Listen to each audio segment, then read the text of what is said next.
So I will go ahead and get us started, everyone. Thank you for coming to What Publishing Professionals Wish First-Time Authors Knew. I have been wanting to have this panel for this group for a while because I feel like there is so much information that people just don't know about the publishing industry until you're in it. And when you're in it, you're suddenly like, what? I wasn't supposed to do that. What? This is what I was supposed to do. And it's a whole entire world to learn. So I love that we also have panelists today who are going to help you demystify a little bit of that world. What we are, the Speculative Literature Foundation, San Francisco Bay Area, is a local chapter of the National Speculative Literature Foundation organization. We provide once a month kind of more informative sessions for writers, more professional development sessions for writers. We have done panels like this. We have done and will be doing more expert talks on particular subjects that are of interest to authors. And we have been doing writing sprints with you, with your co-organizers. Can't say that word. Co-organizers are myself, are Jasmine Wade and Audrey Williams.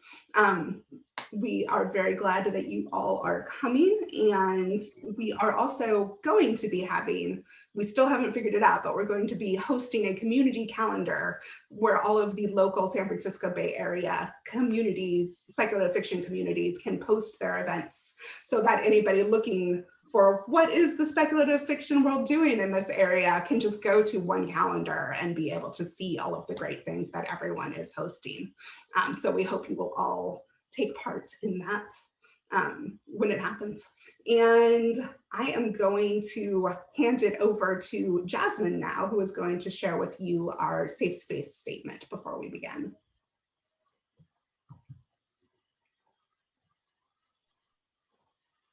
Hi, everybody. Can everyone hear me okay? Can I get like a thumbs up from my, okay, perfect. So I'm just gonna real quick go through our community agreements. If you've been at an event with us before, then this is gonna sound very familiar to you. For those of you who are new, then it'll be new. We'd like to share our commitment to inclusive community for the SFBA SLF meetings.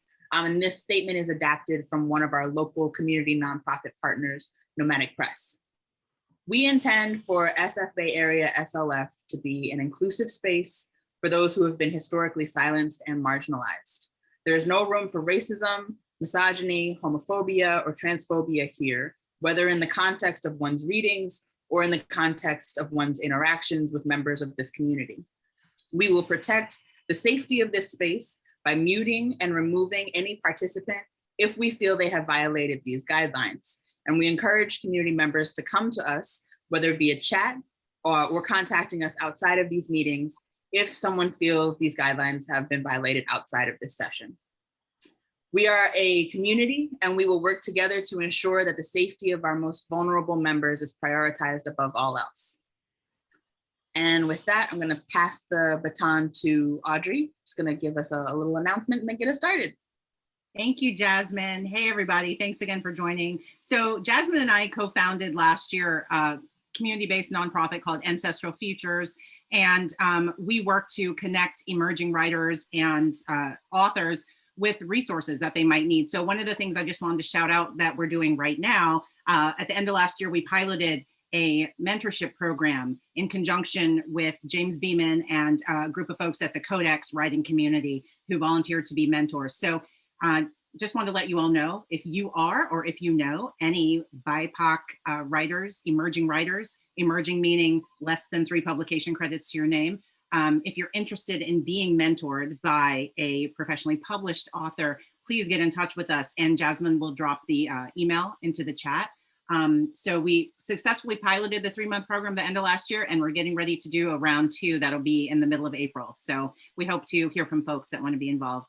And that said, now we're going to transition over into introducing our panelists. So we're going to actually sort of mimic the publication, sort of the cycle of publications. So we are going to begin with the writer, author on our panel, Angela Dalton, who, let me pull up your bio. Angela Dalton is an author of children's literature. She self-published her award-winning picture book, If You Look Up to the Sky, in 2018.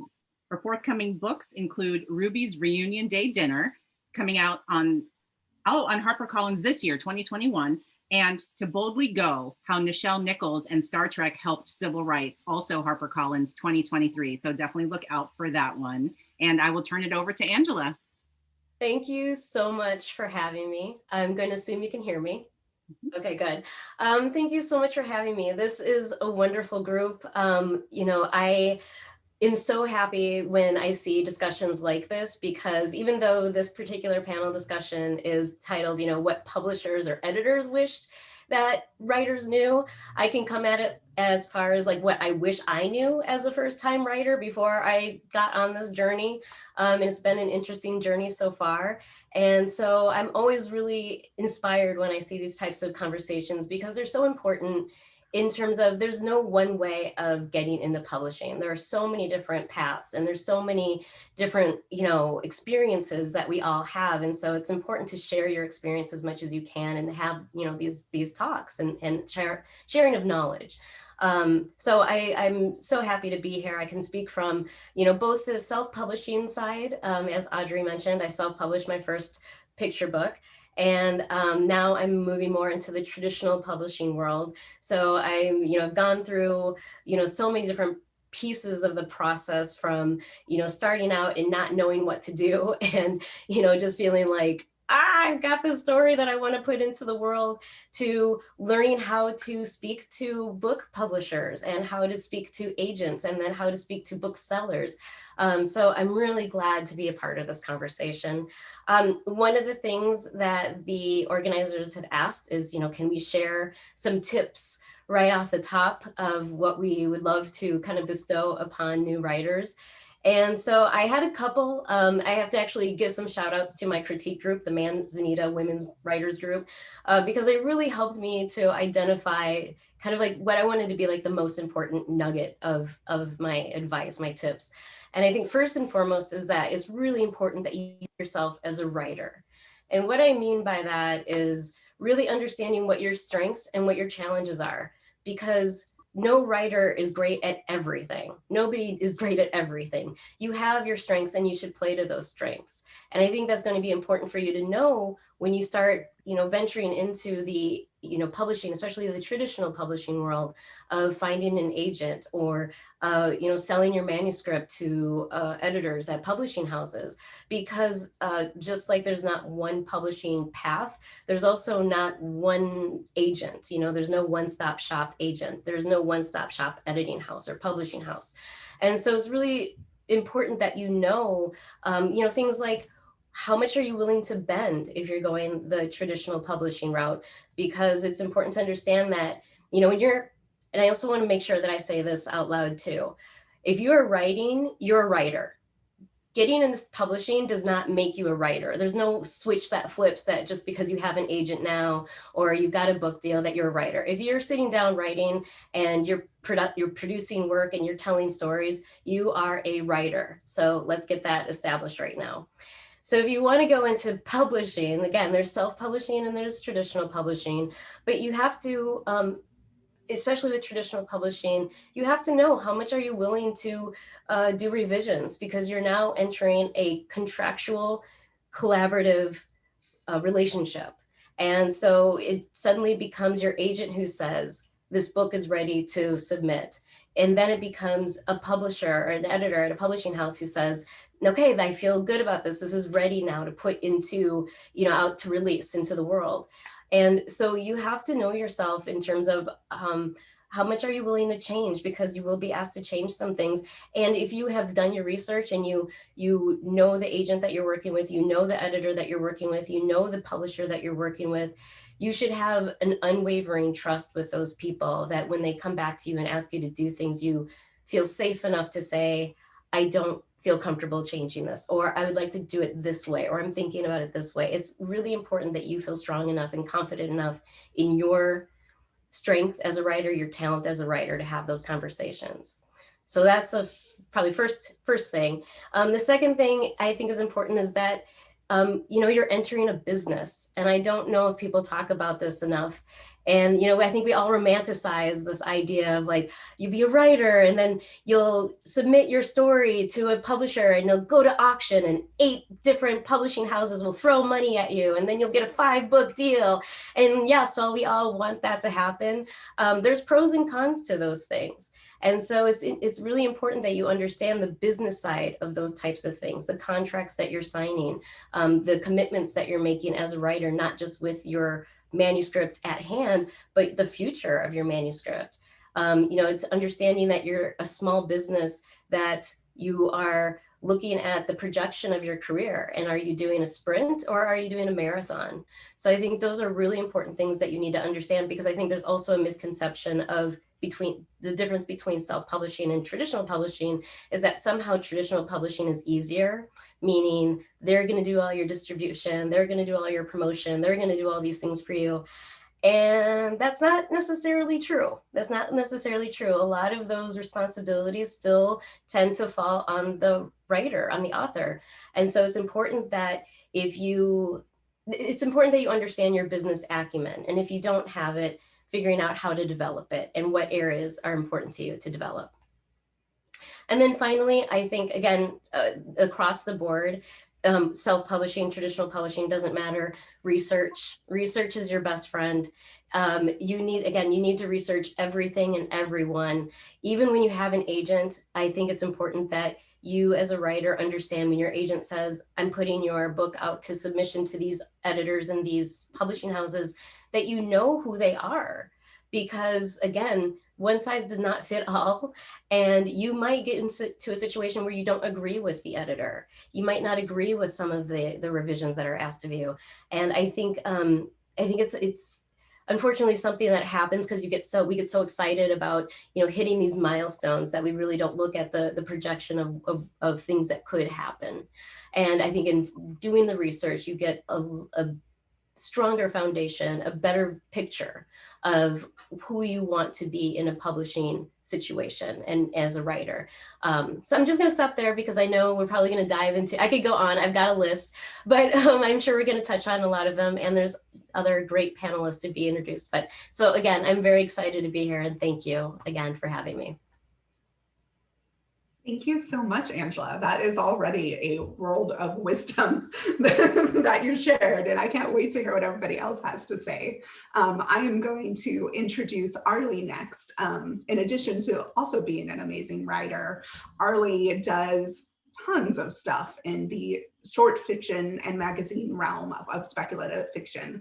Arley is co-editor-in-chief of Fantasy Magazine, senior editor at Locus Magazine, and associate editor at both Lightspeed and Nightmare. He reviews books for Locus, Lightspeed, and Cascadia Subduction Zone, and is an interviewer for Clarkesworld magazine. Arley grew up in England, Hawaii, and Colorado, and studied Asian religions at Pitzer College. And he lives in Oakland, like I used to before a month ago.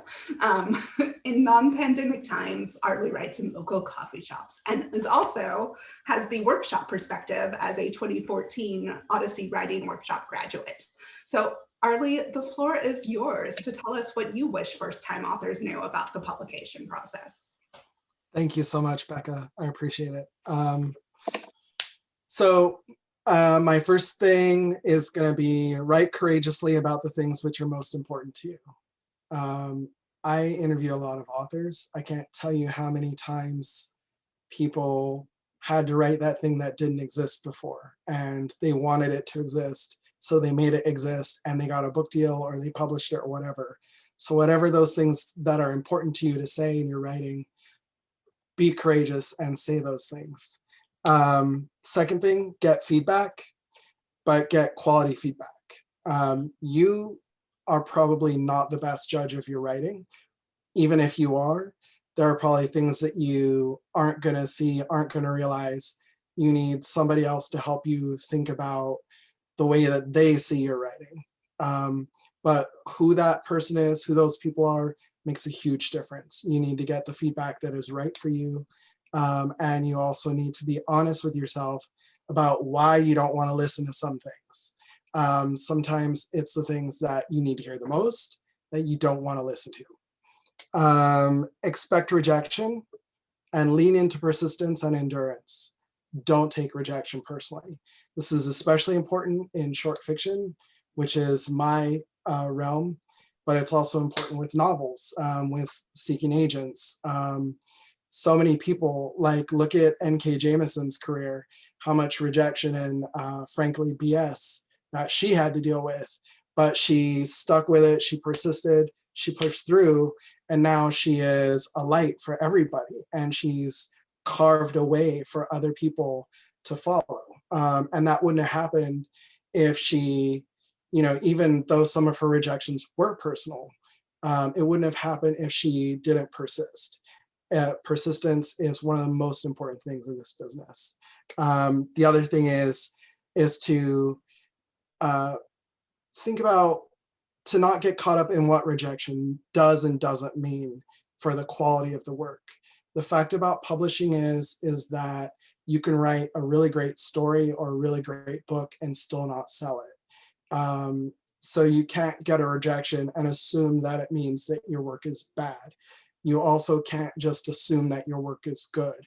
You have to figure that out separately from the rejections, and you can't place too much value on what the rejection means. Know that everybody's stories or advice may or may not apply to you. The thing that makes me most wary in publishing is when people have their ultimate truths of publishing. This is what you have to do. This is how you have to make it. The thing is that once you talk to more people, you start realizing that everybody's story is different. Everybody's path is different. Everybody's perceptions are different. I once went to an event where two agents and I were talking about awards. One agent said one thing, and as soon as the agent walked away, the other agent says, that is absolutely not true. That person is wrong. And these are agents. The one thing you learn is that everybody has their opinion, and you have to figure out what is right for you. Try different things, find what works for you, be adaptable in case of change.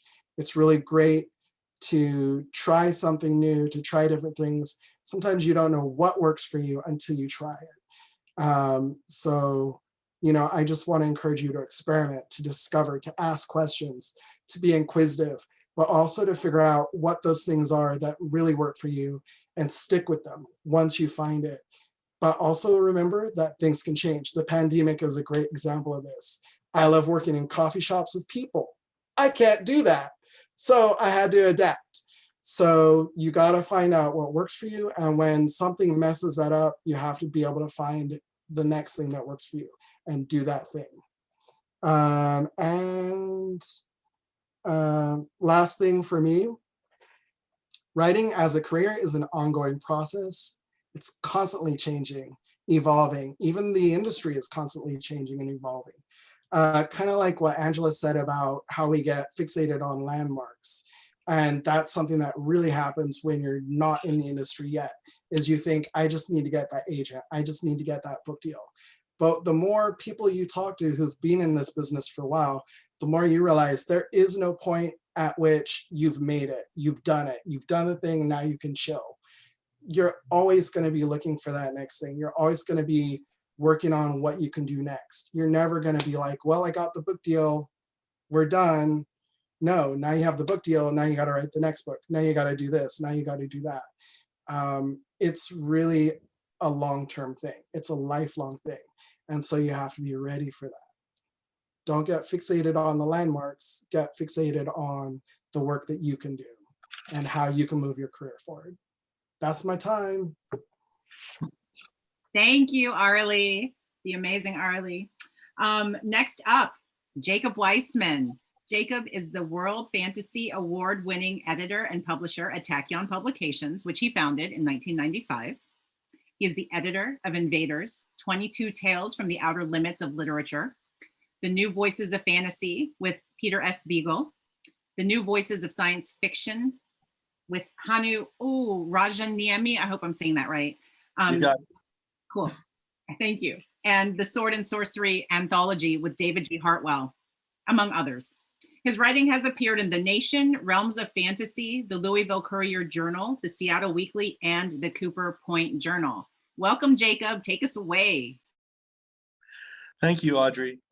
So yeah, as Audrey said, I'm the publisher at Tachyon, and I've been doing this for 25 years.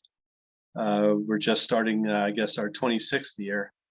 So I've been doing this a long time. That said, we are only really starting to publish new authors now. It's not something we've done before very much.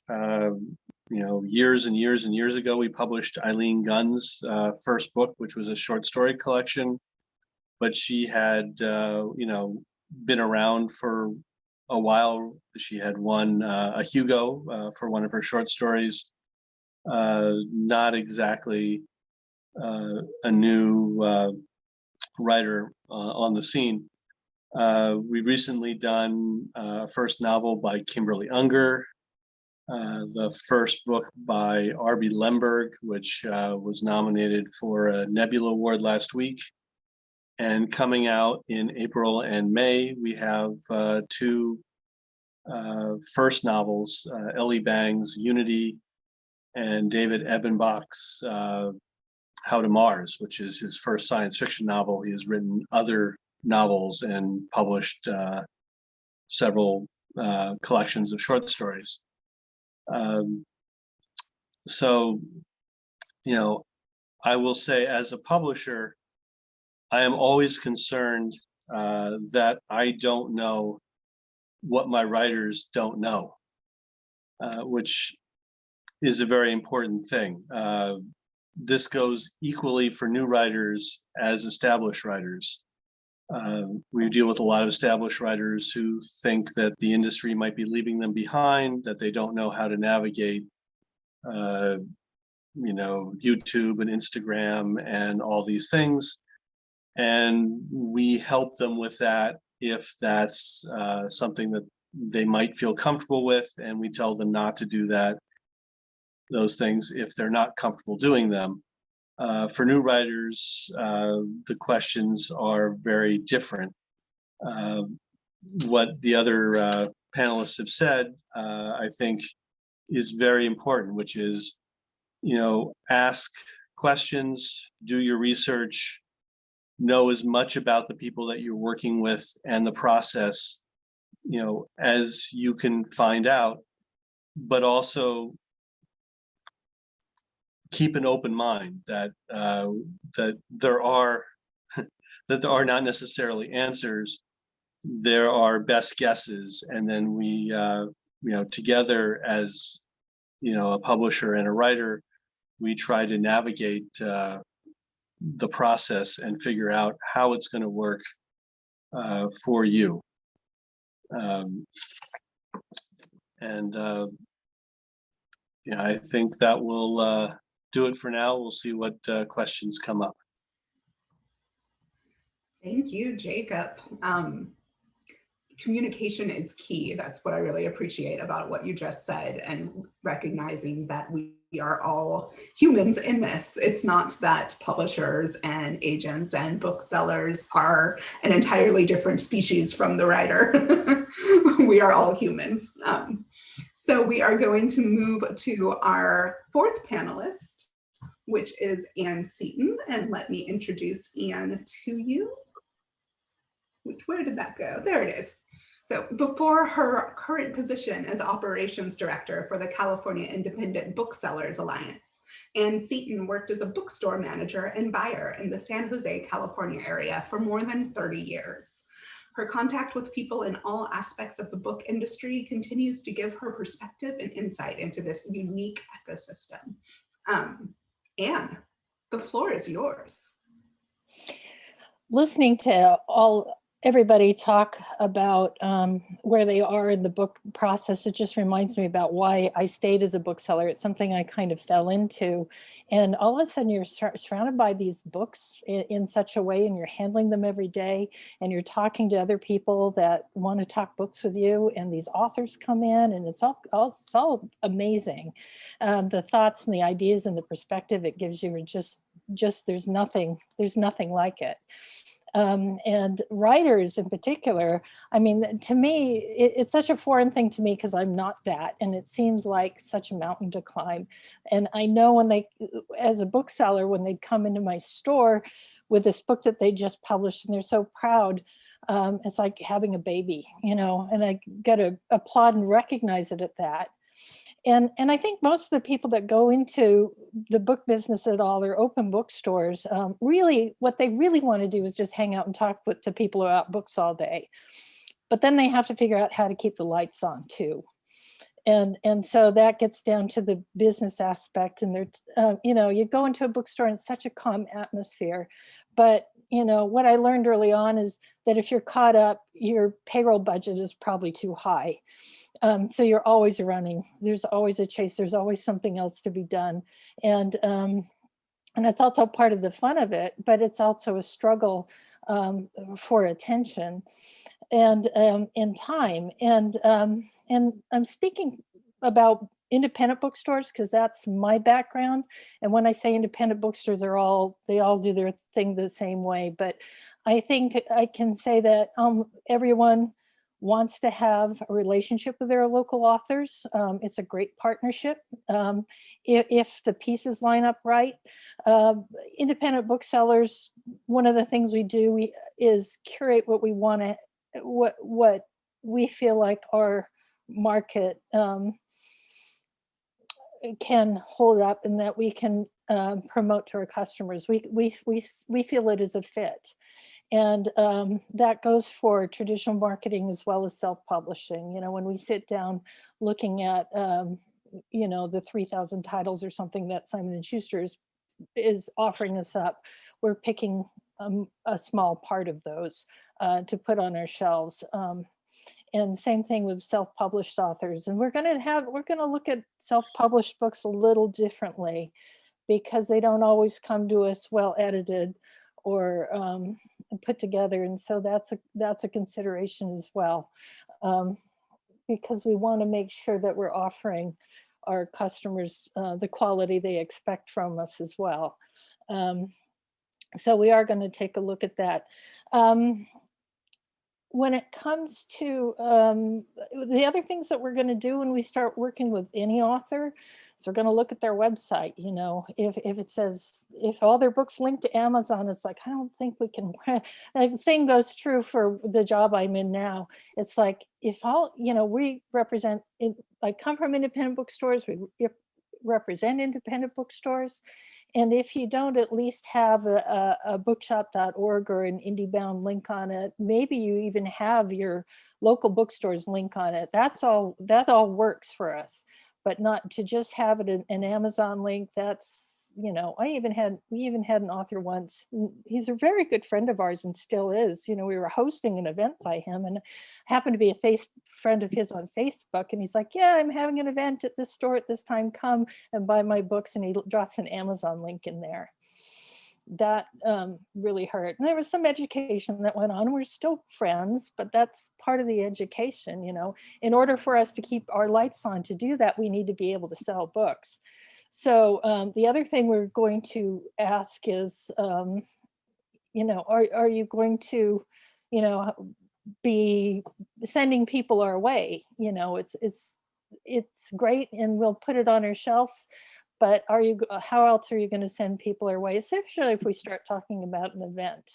Because if you have an event at an independent bookstore and we go through all the work of, and it is a lot of work of, you know, making sure we have the space and the time and we get it on our website and we get it in all our promotional materials, we still need you. And this goes from self-published to traditional authors, to traditionally published authors to also help us get the word out. It goes particularly true for first-time authors. In one way or another, because it's not just enough for us to get that information out. We need all the help we can get to get that publicized well, so we can make it work for both of us. And ultimately, we want it to work for both of us. We want this to be a really good partnership, and so that's what we strive for. And that's all I can think of right now. That's a lot. Thank you. Mm-hmm. Thank you to all of our panelists. So I think we're going to switch over now to asking some questions. So I will just jump in. So the first question that we have, open to any panelist who has a great anecdote or story to share. What's the funniest notion you ever had to dispel for a first-time author? For me, I mean, I don't have a single particular anecdote, but for me, it's just the idea that good writing equates to a magical career. People, new writers so often think, I'm going to write this awesome story or book, and boom, that's it. And that's so not how it happens. And even if on the off chance, like statistically, most authors don't sell their first book. So, even on the off chance that you do sell a first book, that even if you get an agent, even if you have a great agent, even if you get a great book deal, that still doesn't mean you're going to get a magical career. So many people, have so many challenges from it that come up. You fire an agent, your publisher drops you, your book just doesn't sell. So that I think is one of the funniest notions I often have to dispel, is that writing, that good writing equates to a magical career. I would say that, sure, you've booked, you have an event happening at a bookstore. Maybe it's a really well-known bookstore, and you're immediately going to have 50 or 100 people show up. That doesn't usually happen. Rarely happens. Even really well-known authors, it's sometimes hard to draw a crowd. So be prepared there. But that doesn't mean that you shouldn't do it and go out and spend that time. Ann Patchett said this once when she was talking about her first book, and her publisher sent her out on tour and said, you're not going to get much of a crowd, if anybody. This is your time to get to know the booksellers. And so, spend time with your booksellers and get to know them as much as you can, because know that they're crazy busy people, but usually there's an event person that's kind of in charge of you during these things. So you'll have time.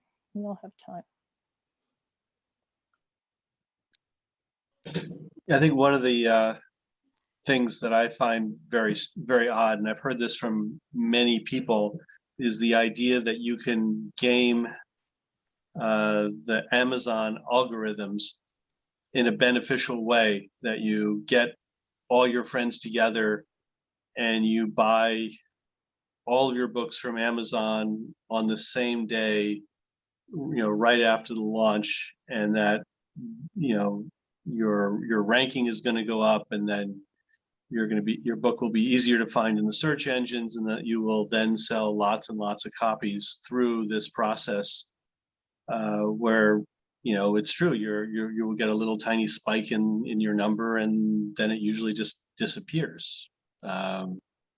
You've sold 30 copies to your friends in one day, and that seems to be the only benefit. I think one thing that I would share to add to something that Anne had said earlier in terms of self-publishing, I don't think this is funny, but I just wanted to kind of make sure I addressed it. And that's that I think a lot of writers think that if the traditional publishing route doesn't work for me, I'm going to go do self-publishing because I can do whatever I want. And Anne hinted to this a little bit in terms of, if you are just going to publish it and send it to friends and family, sure. But if you are really trying to look at it as a business, you still need to know craft. You really need to know writing craft. What Arley said, it's important that you have somebody looking at your work that is being honest about the quality of the work, the storytelling that your storytelling abilities. And you still have to create really strong work, even in a self-publishing route. That doesn't go away just because there's not an editor per se or a publisher per se. You still have to take it quite seriously. Can I add to that? Of all, and I've heard a lot of authors speak about their books and their work, and I've heard so many of them say things like, even if I never got published, I would still write. I would still be a writer because that's just what's in me. And I really get that. I do art in other ways, and you just do it. You just do it. And sometimes what you do is a great family story that's perfect to self-publish and for gifts or, you know, sales among your family and friends or something. There's so many reasons to self-publish. And then there's, you know, and I've seen like Angela, you know, does this fabulous self-published book and goes on, and sometimes you just got to find your lane and what works for you, basically. All right, next question. What's your relationship with agents in your professional publication capacities? What interactions do you have with agents in your stage of the process? Who wants to go first? I guess I can do that because I work with agents all the time. Most of our authors are agented. In our guidelines, we ask, you know, for agented submissions only. We break that sometimes, but usually only if I like personally know the author. You know, will, you know, or if an author is, you know, has been somewhat successful, you know, they should query us. But I work with agents all the time, and it's really, as Arley said, one agent will say one thing and another agent will say another thing. And I negotiate contracts with agents. An ideal agent is a partner with the writer in developing their career. And so sometimes agents are very hands-on with their writers and with the projects, and sometimes they sell the book and you never you know, see them or hear from them until there's another project. So it can be really different. I've had agents put things in our contracts that we've left in our contracts that other agents have asked to be removed from our contracts. So, you know, so sometimes the agent is just there as the sort of protector of the author.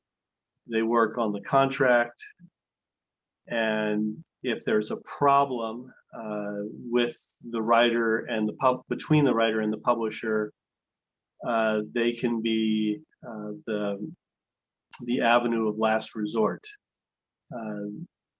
You know, if the author feels they're not getting what they need from their publisher, the agent can step in. And if the publisher feels that the author is not taking something seriously enough or is doing something wrong and isn't listening, the publisher can go to the agent.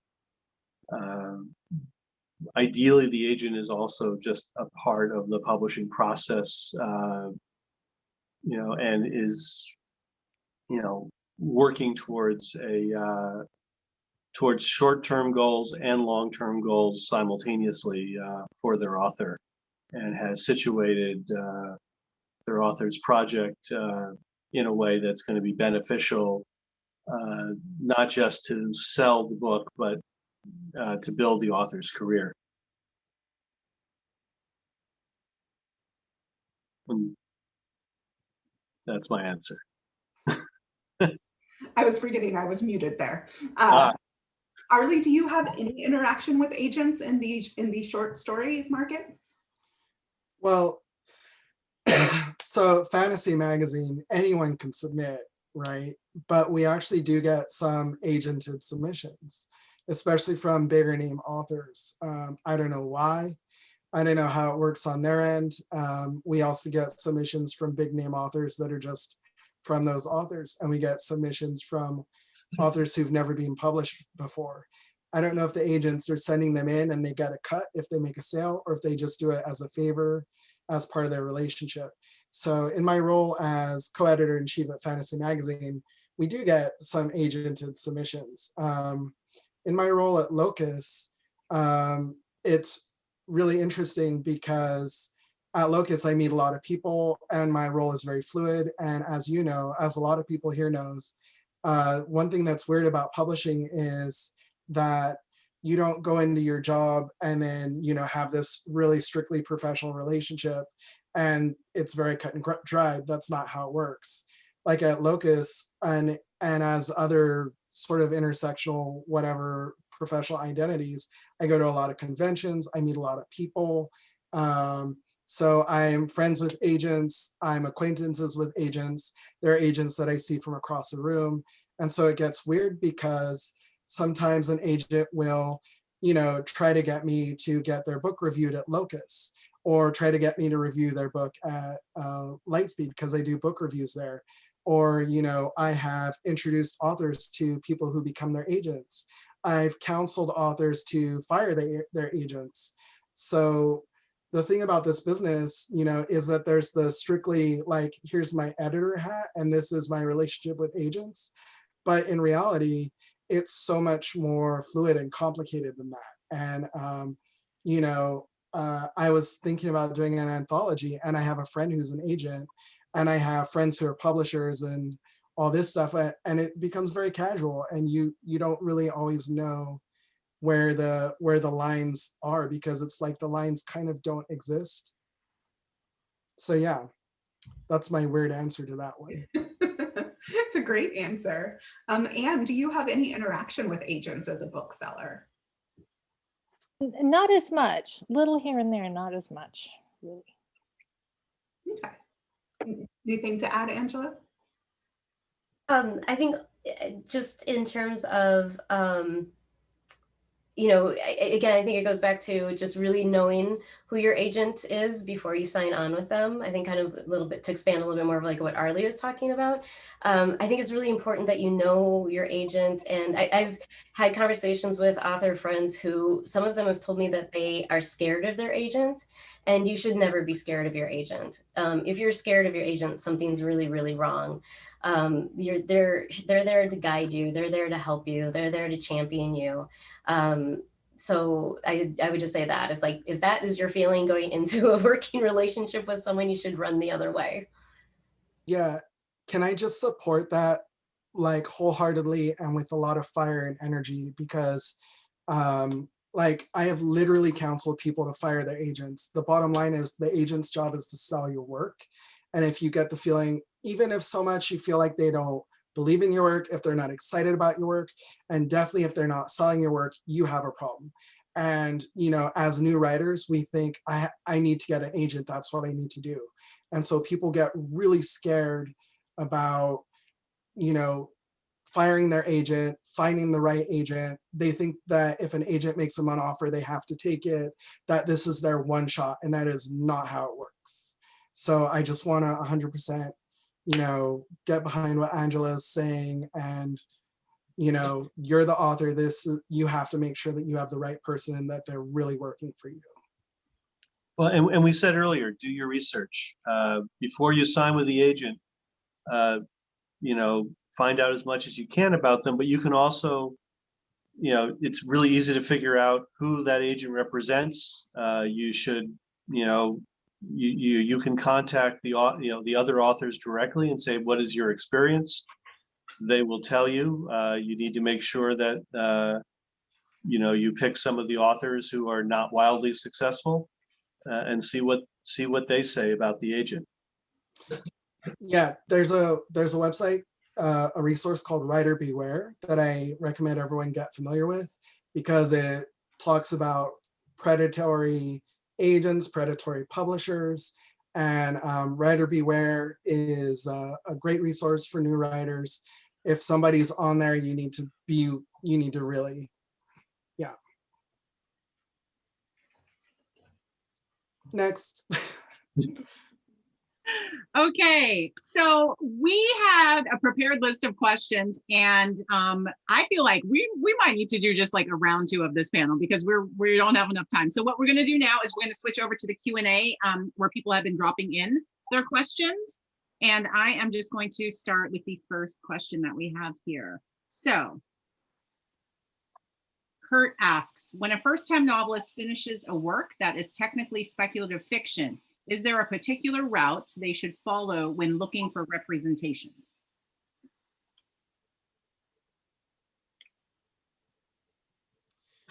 There are a lot of different resources. Some of them are on my links page.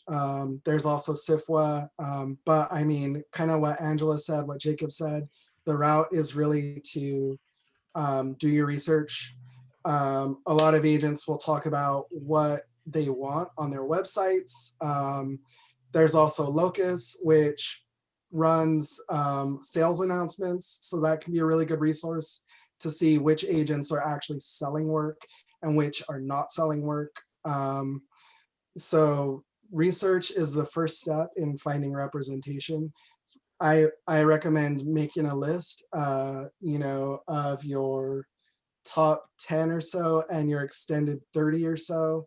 And you need to develop the skills to write query letters and develop pitches, which are completely different writing styles, essentially. If you have your book, you have to be able to condense it into different lengths.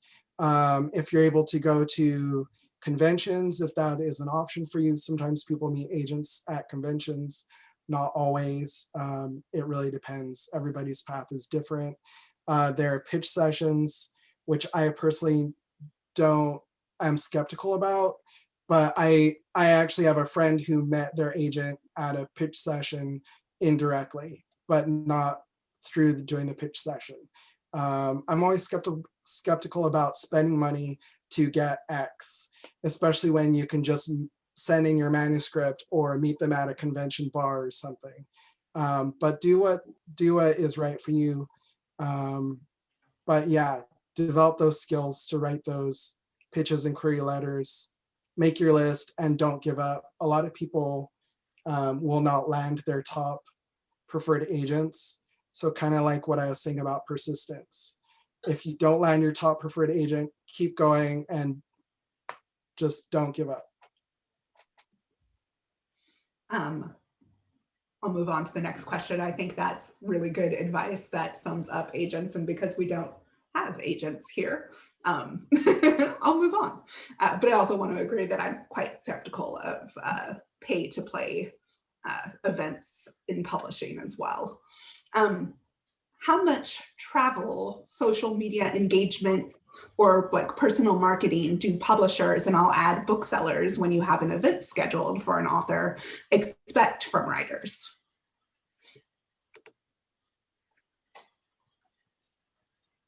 The more the better when it comes to to getting a crowd in seats in the store.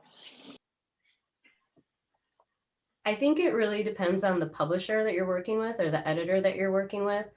The one thing to keep in mind, you know, kind of like the juxtaposition of what Anne was saying about booksellers and shelf space and only being able to focus on so much or be able to have a certain, you know, inventory. The same is true for a publisher. You know, there's so many books that they acquire during a year, and there, I mean, it's almost a little kind of like Wizard of Oz behind the curtain. Like, you don't know exactly how certain books get more promotion or more attention than others, but there are those pieces of it too. So there are just some authors who are going to get more assistance from their publisher than a first-time author. I mean, really, they're going to look at track record. I mean, they're going to look at how many books you have, how many you've sold, things like that.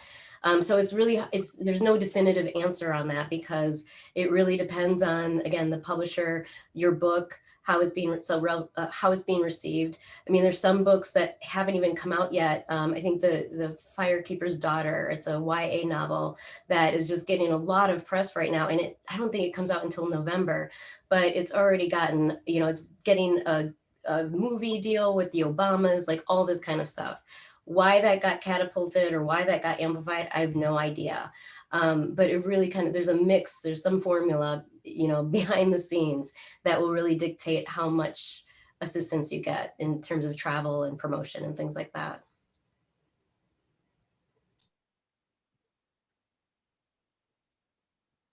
Yeah, and we will work with authors. You know, I mean, our budget is tiny. We're not a big publisher. We can't send the author to you know, to do a West Coast tour or an East Coast tour, but we're happy to work with the author to figure out you know, what they're comfortable doing, where they might be anyway, from their hometown to, you know, they're going to visit you know, they're going to visit their parents over, you know, over Easter week or whatever it is, and we will, you know, if there are going to be traveling, we will try to set up book events that will, you know, coincide with their normal travel. As a bookseller, oh, were you finished? You had more? Yeah, no, go ahead. Please. Okay. As a bookseller too, when it comes to publishers touring authors, we rely heavily on the publishers and publicists to understand their authors and know who can do this well and to their advantage, because it's not everybody's cup of tea either. And there are other ways to go about this. But we really rely on publishers for that. And it's very often a nice thing if you can pair writers up with other writers so that, you know, a new writer in particular is not shouldering the burden of trying to bring everyone in to see them right off the bat, that we can, you know, create a bigger event out of their event. That's a really good point. One of the trends in the last couple of years have been in conversation, so it's not just one author. So the ability to build a crowd is great, and that you're not up there by yourself.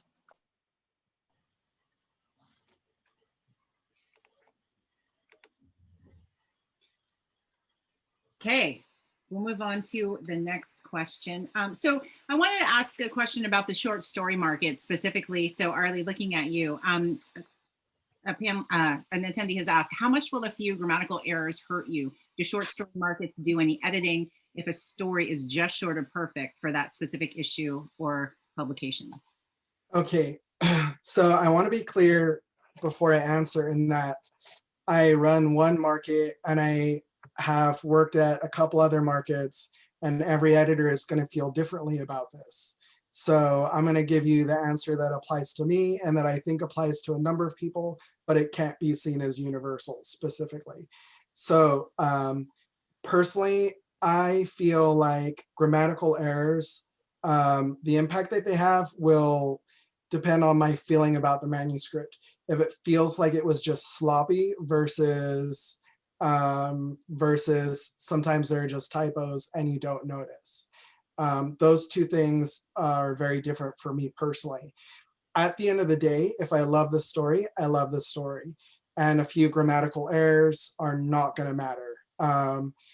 Especially because I am very proactive in wanting to publish different voices, different perspectives, different backgrounds. People have different grammar, they have different ways of speaking. I grew up code switching. The way that my mom speaks is very different from the way that my dad speaks.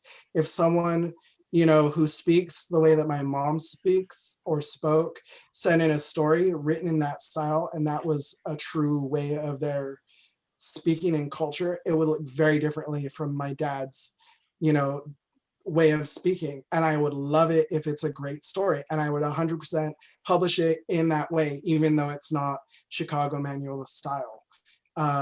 So for me, you know, the main thing is the story. Is the story awesome? Is it saying something? Is it doing what it's meant to do?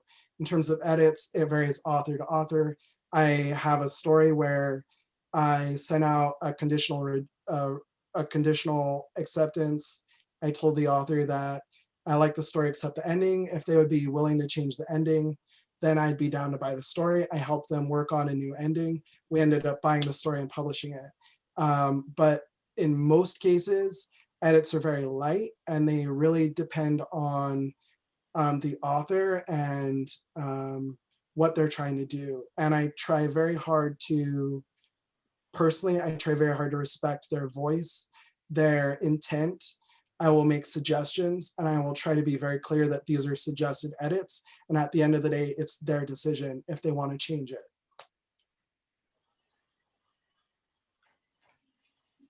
Thank you. I'm not sure if anyone else has any expertise to add. Anyone else want to? All right, I will move on to the next question then. So this one, I think, Angela, you might be great to help with. Do you have any thoughts about the 50 books to 50K strategy in indie publishing? I don't know if you're personally familiar with it, but if any of you are familiar with 50 books to 50K, which is a very popular strategy in getting your books self-published and having success with them. If you have any thoughts about the particular strategy, or you just want to talk about how you found success, that would be great.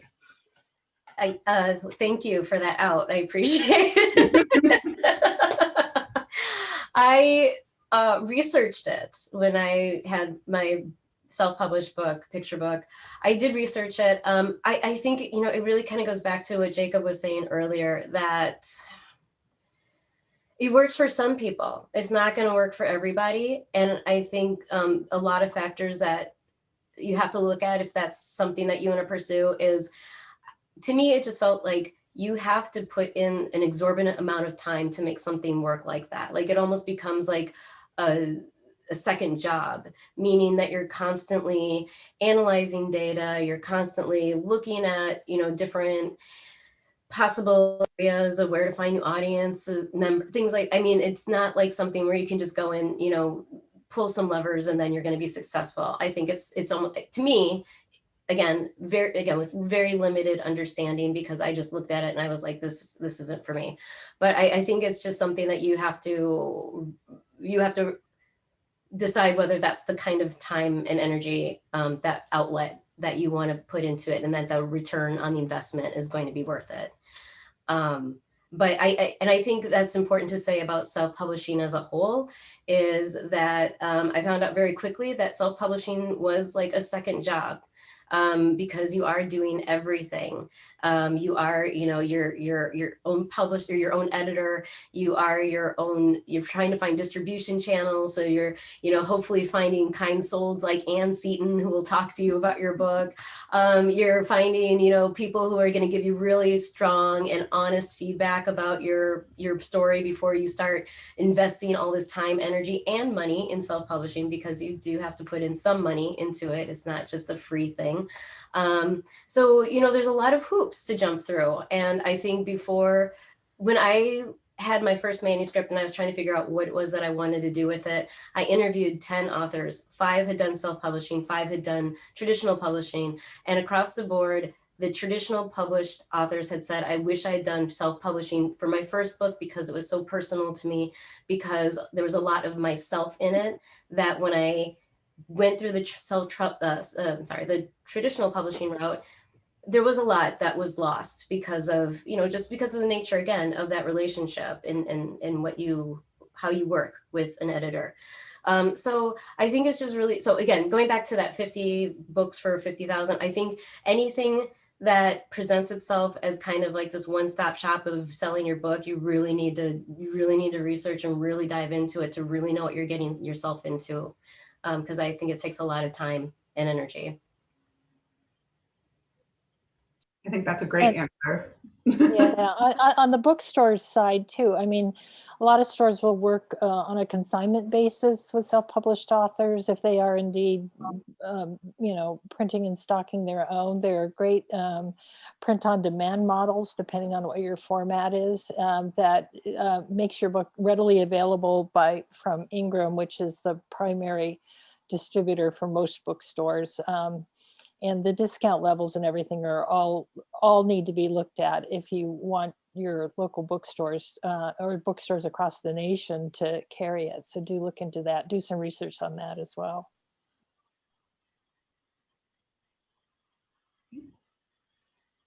Next question, Audrey. Hey, so we have a question here.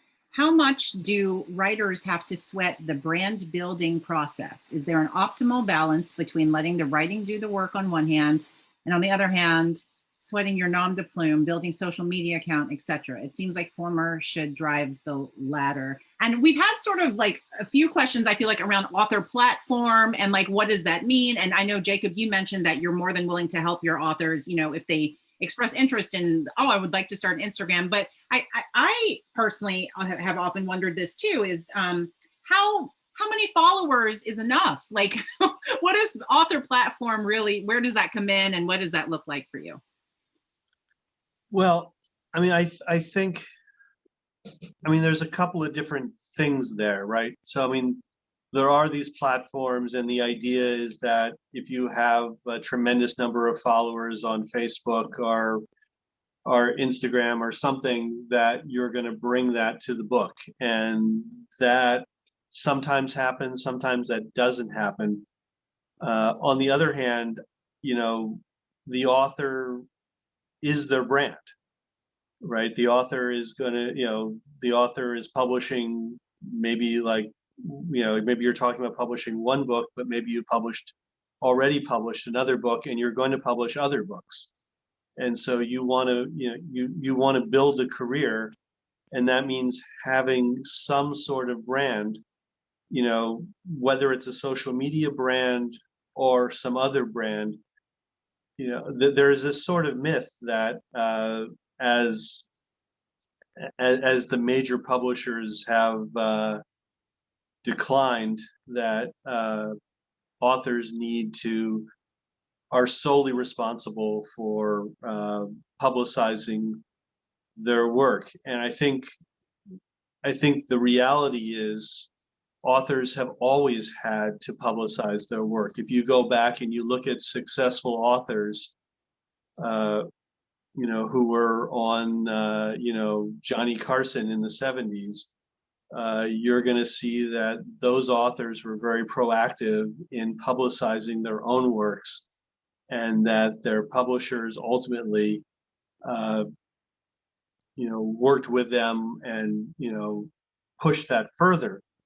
But I think authors have always been responsible for, what is a book by them? What does that represent? What is that going to be like?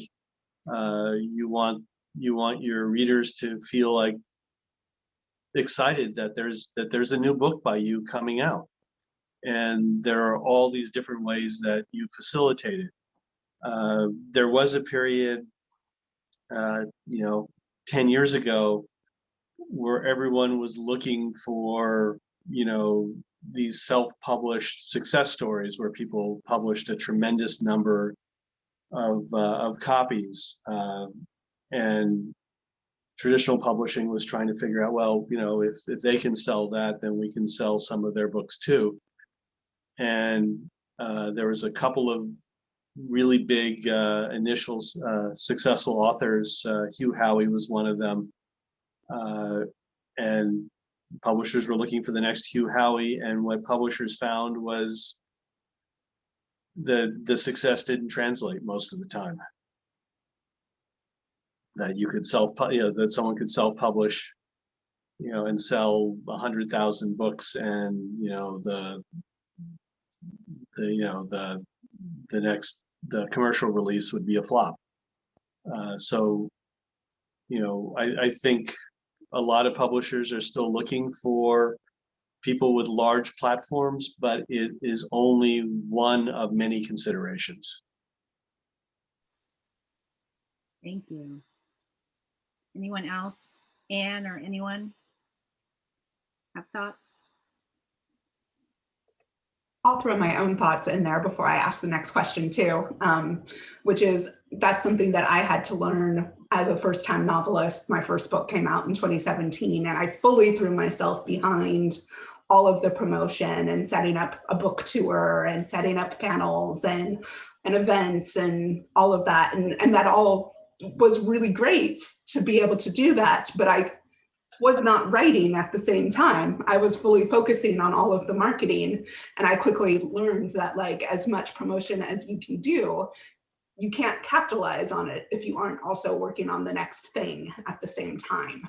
So I think for that question, for me, I would say I personally learned that I needed to prioritize the writer role more than I was. And you do shift into different jobs as you have a book coming out and needing promotion. You might do more of one or the other, but being a writer and doing the work of writing is essential for writers. Yeah.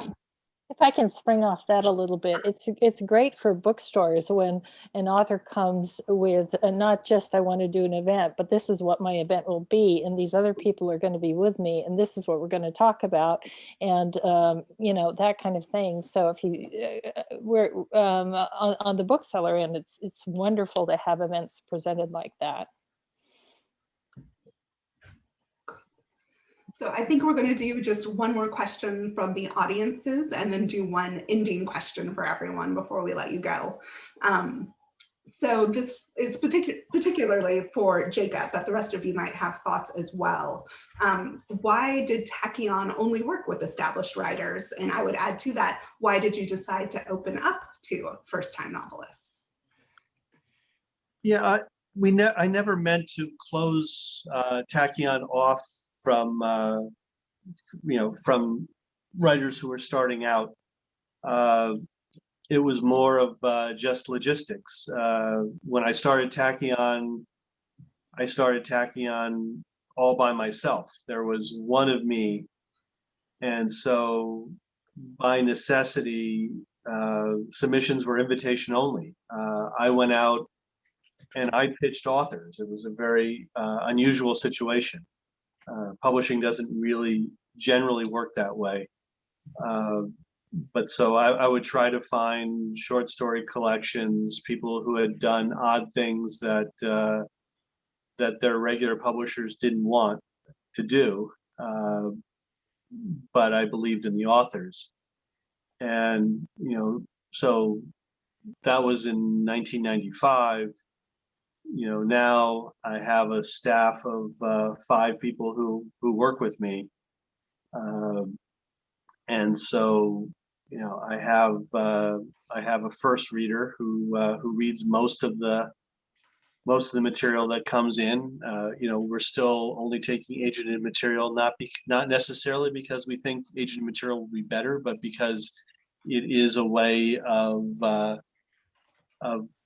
controlling how much material that we get, because still there's now 2 of us, and we're trying to read from a larger pool. If there are more people, yeah, we'd be open to getting even more stuff. So that's just been part of the process of building a company, and how it's gotten bigger has determined what I'm able to look at. I think that's a good point too, that goes back to what Arley said in the beginning, that it's not about what's the right path to publication or the right way things should happen. It's about what's right for you. And that's the strategy that Tachyon has taken, but it's going to be very different for every publishing house that's out there. Audrey, did you want to ask the last question? Yes, we're at 5:15. Oh, wow. So our last question was, panelists, each one of you, please share parting thoughts for first-time authors. For me, parting thoughts, kind of thinking about what Becca was saying is, your writers, focus mostly on the writing. Make your writing as great as it can be. Make sure that it's doing what you want it to do. And that's where the bulk of your effort should go. And a lot of the rest of this is like, okay, now I need to do this other thing too. But put your passion into your writing and make that happen.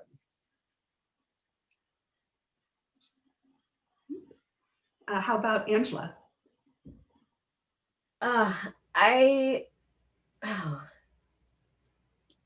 Have fun with it as long as you can. Enjoy it. Sometimes I feel like the writing journey is almost like childhood and in teenagehood. Like, you want to grow up so fast, And then you become an adult and you're like, wow, I really wish I was a kid again. And I think the same is like true for writing. Again, like, you know, things change and it's great to grow. It's wonderful to grow as a writer, but there's so many different ways to grow as a writer, and getting published is just one of many ways of growing as a writer.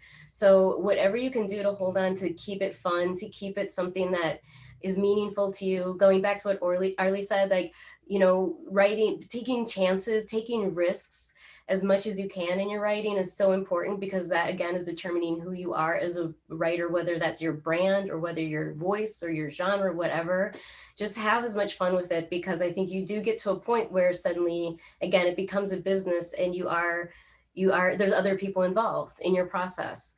And it doesn't have to happen right this second. So again, as much as you enjoy it, and the more that you understand yourself as a writer, I think also wards off things like imposter syndrome down the line, or comparing yourself to other writers down the line. Because I think if you're really happy with what you're doing and you're writing, you really don't care what other people are doing. You can champion and cheer on other people because you feel good about your particular writing style and what you're doing. Well, and we've said talk to people, talk to other writers. Don't just talk to other writers. You know, find, you know, people who do this, who work in this industry professionally, and get their thoughts on how things work.